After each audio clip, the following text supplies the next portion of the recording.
Hi friends! அழகே அழகு serial அடுத்து என்ன நடக்க போகுதுன்றத இந்த ஒரு வீடியோல ஒரு குட்டி ப்ரோமோவா பார்க்கலாம் வாங்க. ஊர்ல இருக்கிற எல்லாரும் வேடிக்கை பார்க்குற அளவுக்கு ஆயிடுச்சு. மதியோடைய அம்மா அப்பாவும் வந்து கூட்டிட்டு போய் வீட்ல அட்வைஸ் பண்றாங்க. அதுக்கு மதியம் அவங்களுடைய அம்மா அப்பா கிட்ட, "என்னதாம்மா நீங்க நினைச்சிட்டு இருக்கீங்க? அவங்க சொல்றத நம்பிட்டு இருக்கீங்க. நான் சொல்றத நம்ப மாட்டேங்கிறான்றாங்க. நீங்க நினைக்கிற மாதிரி எல்லாம் அவங்க நல்லவங்க கிடையாது. ரொம்ப ரொம்ப மோசமானவங்கன்றாங்க. அவங்க உங்களெல்லாம் நம்பி ஏமாத்திட்டு இருக்காங்கம்மா. நீ என்னடான்னா என்ன குத்தம் சொல்லிக்கிட்டு இருக்கன்றாங்க." மதி, இங்க பாரு, ஆளுங்க அப்படிதான் இருப்பாங்க. நான் பலமுறை சொல்லிட்டேன். நான் கூட தான் எல்லாத்தையும் தாண்டி வந்திருக்கேன். அம்மா, எதுக்கு எடுத்தாலும் உன்னோட லைஃப எக்ஸாம்பிளா சொல்லிட்டு இருக்காதம்மா இங்கன்னுவாங்க. இங்க பாரும்மா, என்னோட லைஃப் எனக்கு மட்டும் தாம்மா தெரியும். இங்க பாரு, அங்க இருக்கிறவங்க எல்லாம் மோசம் தெரியுமா? மோசமான ஆளுங்க.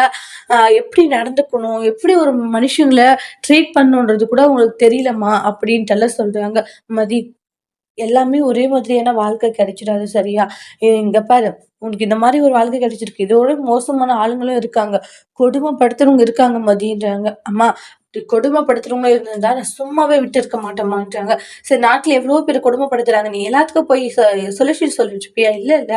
உனக்கு கிடைச்ச வாழ்க்கை இப்படின்னு சொல்லிட்டு நீ வாழணும். அம்மா, எனக்கு கிடைச்ச வாழ்க்கை இல்ல. என்னுடைய வாழ்க்கையே இப்படி நீங்க அமைச்சு வச்சுட்டீங்க. அவ்வளோதான் அப்படின்றாங்க. மதியுடைய அப்பா இருந்துட்டு, "மதி, கொஞ்சம் பொறுமையா இரும்மா. ஏன் அந்த மலரு அப்பா, அவங்களுடைய பேச்ச எடுக்காதீங்க. அவங்களே அங்க அடிமை வாழ்க்கை வாழ்ந்துட்டு இருக்காங்க. அவங்க என்ன சொல்றாங்களோ எல்லாம் கேட்டு ஆமா சாமின்ட்டு தலையாட்டிக்கிட்டு இருக்காங்க.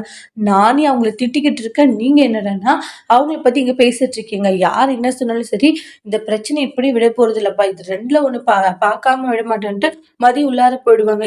என்னங்க இவ இப்படி பேசிட்டு இருக்கா? இதனால பிரச்சனை ஏதாச்சும் வந்துருமோ? எனக்கும் அதுதான் ஒண்ணுமே புரியலையே அப்படின்ட்டு ரொம்பவே குழப்பத்துல இருந்துட்டு இருக்காங்க. அதோட இந்த ப்ரோமோ முடிச்சிருக்காங்க. இனி வரக்கூடிய எபிசோட்ல என்ன மாதிரி ஒரு ட்விஸ்ட் வரப்போகுதுன்றத வெயிட் பண்ணி பார்க்கலாம். Thank you.